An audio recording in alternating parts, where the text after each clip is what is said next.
నమస్తే, welcome to our channel. ప్రస్తుతం మనతో గణపతి దత్త ఉపాసకులు మురళీధర్ శర్మ గారు ఉన్నారు. వారితో మాట్లాడదాం. నమస్తే గురుగారు. మహాదేవ శ్రీమాత్ర నమః. సార్, ఈ రోజుల్లో ఒక కుటుంబం ప్రశాంతంగా ఉండాలంటే ఫస్ట్ డబ్బులు ఉండాలి. అవును. తర్వాత భార్యాభర్తల మధ్య సఖ్యత ఉండాలి. ఆ తర్వాత పిల్లలు బాగా చదువుకోవాలి, చదువుకుని వృద్ధిలోకి రావాలి. వాళ్ళకి ఎటువంటి చెడు సావాసాలు కానీ చెడు దోషాలకు కానీ వెళ్ళకూడదు. అలా ఉంటే కనుక నిజంగా ఒక కుటుంబం చాలా ప్రశాంతంగా మానసికంగా అవును. చాలా సంతోషంగా ఉంటారు. సో ఇప్పుడు నేను ప్రతిసారి మిమ్మల్ని సింగిల్ పర్సన్సే అడుగుతాను. ఇప్పుడు కుటుంబానికి సంబంధించి ఒక కుటుంబం సంతోషంగా ఉండాలి అనుకున్నప్పుడు ఇవన్నీ జరగాలి ఆ కుటుంబంలో అంటే పాటించాల్సిన పరిహారాలు ఏంటి? తప్పకుండా అమ్మా. ఇక్కడ ఖచ్చితంగా కూడా ఒక కుటుంబం అని చెప్పి మీరు చెప్పడం జరుగుతుంది కనుక ముందుగా వీరికి ఒక మోటివేషన్ లాగా అనుకున్నా పర్వాలేదు వీరు, లేదా ఇంకేదైనా అనుకున్నా పర్వాలేదు. ఎందుకంటే ప్రతిదీ ఒక రెమెడీ అనో ఏదో చేసేసామని చెప్పి తుడిసేసుకొని వెళ్ళిపోతే కుదరదు. సో ప్రతిదీ అనికి ఒక కర్మ అనేటువంటిది ఉంటుంది. అది మనకు తిరిగి రావడం జరుగుతూ ఉంటుంది. ఖచ్చితంగా ఇంట్లో భార్య భర్త పిల్లలు ఎవరైతే ఉంటారో, ఇక పెద్దవారు ముసలి వాళ్ళు కావచ్చును, కొంతమంది సీనియర్ సిటిజన్స్ ఉండే అటువంటి సందర్భాలు కానీ ఇలాంటి సందర్భాలలో నెగిటివ్ వర్డ్స్ అనేటువంటిది మాట్లాడకూడదు. ఖచ్చితంగా ఇంట్లో తరచూ పిల్లల్ని తిట్టడం కానీ, తరచూ పిల్లల్ని కొట్టడం కానీ, పిల్లల్ని ఏడిపియడం కానీ ఏదో రకంగా కొందరికి జాతకరీత్యా పిల్లలకు ఉన్న తండ్రికి కానీ లేదా తల్లికి ఉన్న పిల్లలకు కానీ కొంత సఖ్యత తక్కువ ఉంటుంది. చంద్రగ్రహం అనేటువంటిది కొంత ఉండరాని ప్రదేశాలలో ఉన్న, అదేవిధంగా సూర్యగ్రహము ఉండరాని ప్రదేశాలలో ఉన్న, శుక్రుడు లైక్ బుధుడు, ఇవి వాటికంటూ ఒక ప్రత్యేకమైనటువంటి స్థానాలు. అవి ఏ స్థానంలో ఉంటే బాగుంటుంది, ఏ స్థానంలో ఉండకూడదు. ఇప్పుడు మనమే ఉన్నాం ఎగ్జాంపుల్. ఇప్పుడు ఈ రెడ్ టీవీ స్టూడియోలో ఉదాహరణకు మనము ఇంటర్వ్యూ కండక్ట్ చేయడం జరుగుతుంది. అవునండి. ఇప్పుడు ఇక్కడి నుంచి స్పాట్లో వేరే ఛానల్కి వెళ్ళి మనం కూర్చొని చేయాలి అంటే కొంత ఇబ్బందికరంగా ఉంటుంది. మొదటి రోజు లేదా రెండో రోజు అయినా కొన్ని రోజుల దాకా మనకు ఒక ఇబ్బంది అనేటువంటిది ఉంటుంది, ఒక అలవాటు అయినటువంటి. అవునండి, కరెక్ట్. అదే మనమే కొత్తగా స్టూడియో పెట్టి మనమే కొత్తగా చేయాలి అనుకుంటే ఆ ఎక్సైట్మెంట్ వేరే ఉంటుంది. అవును కదా. ఇట్లనే ఈ గ్రహాలు వాటికంటూ ఒక ఉచ్చ నీచ అనేటువంటి స్థానాలు ఉంటాయి.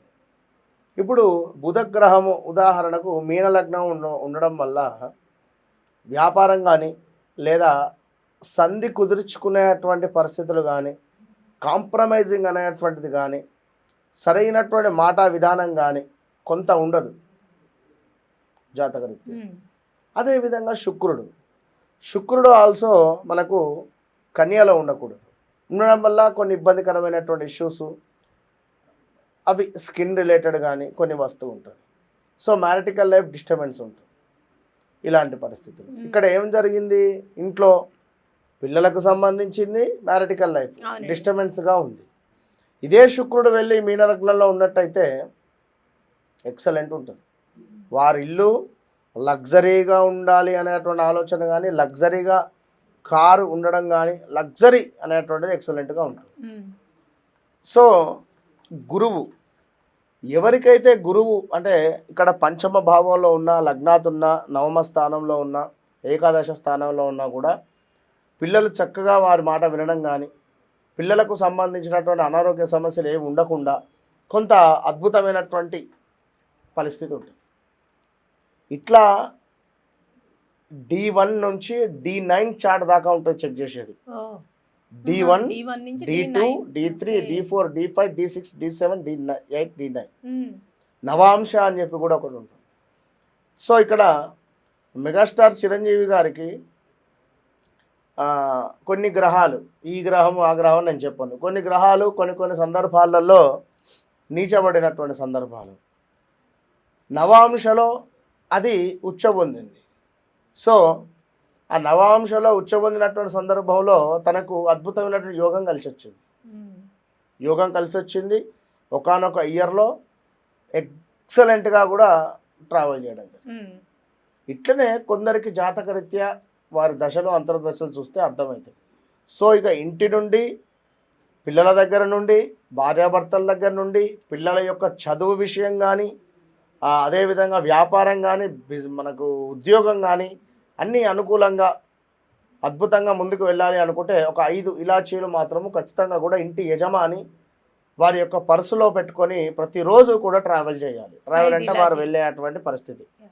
ఆ యొక్క షాపుకి కానీ, ఆ యొక్క బిజినెస్ చేసుకునేటువంటి ఏరియా కానీ, లేదా ఒక జాబ్ రిలేటెడ్ ఏరియాకైనా కూడా ఈ యొక్క పర్సులో, వ్యాలెట్లో ఈ యొక్క ఇలాచీలను 5 ఇలాచీలను వేసుకొని వెళ్ళడం వల్ల అద్భుతమైనటువంటి మనీ రిలేటెడ్ ఫ్లో పెరిగేటువంటి పరిస్థితి ఉంటుంది. ఖచ్చితంగా ఇది చేసి చూడండి ఒక 11 days. ఇక ఒక మనకు రోజ్ వాటర్ అని చెప్పి మార్కెట్లో దొరుకుతుంది. ఈ రోజ్ వాటర్ను తీసుకొని ఒక గాజు బౌల్ లేదా అంటే మూత ఉండాలి దానికి, గాజు సీసాకు బాటిల్ ఇంతే ఉండాలి, ఇంత లావు ఇంత సైజు ఉంటే సరిపోతుంది. అందులో ఈ యొక్క రోజ్ వాటర్ను పోసి చక్కగా కూడా ఒక 2 ఇలాచీలు వేయండి. అందులో వేసి మీ యొక్క బెడ్రూమ్ ఏదైతే ఉందో బెడ్రూమ్లో చక్కగా కూడా మీకు ఈ మనకు